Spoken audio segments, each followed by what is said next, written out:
Most managers don't fear delegation, they fear losing visibility.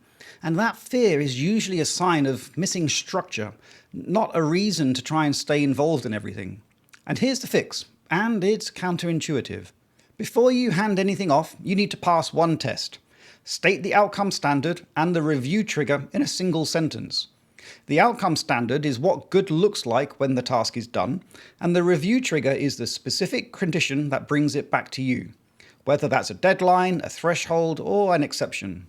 For example, the report is ready when it covers all 3 client accounts and flags any variance above 10%, and it comes back to me only if a flag appears.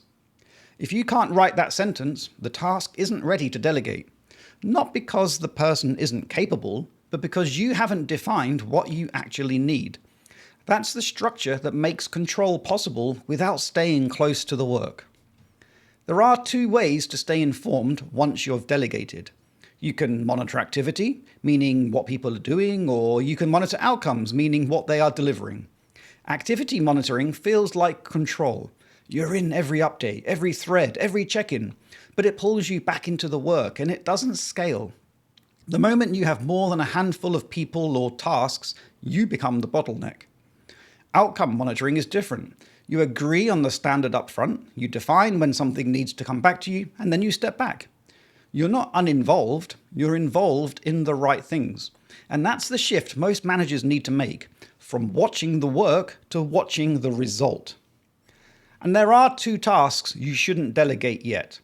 And recognizing them is just as important as the framework itself. And so here are the 2 clear warning signs. First, you can't define the outcome.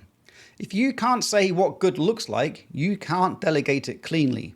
That's a signal to clarify the task before handing it off, not to hold on to it indefinitely. Second, you can't accept a different approach. Delegation requires accepting that someone may solve the problem differently than you would. If you override their method regardless, you're not delegating, you're just adding more steps. In both cases, the task isn't ready yet.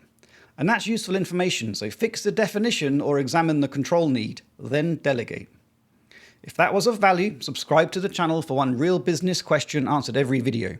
For the same clarity in writing, the website and newsletter is 5minutebusiness.com.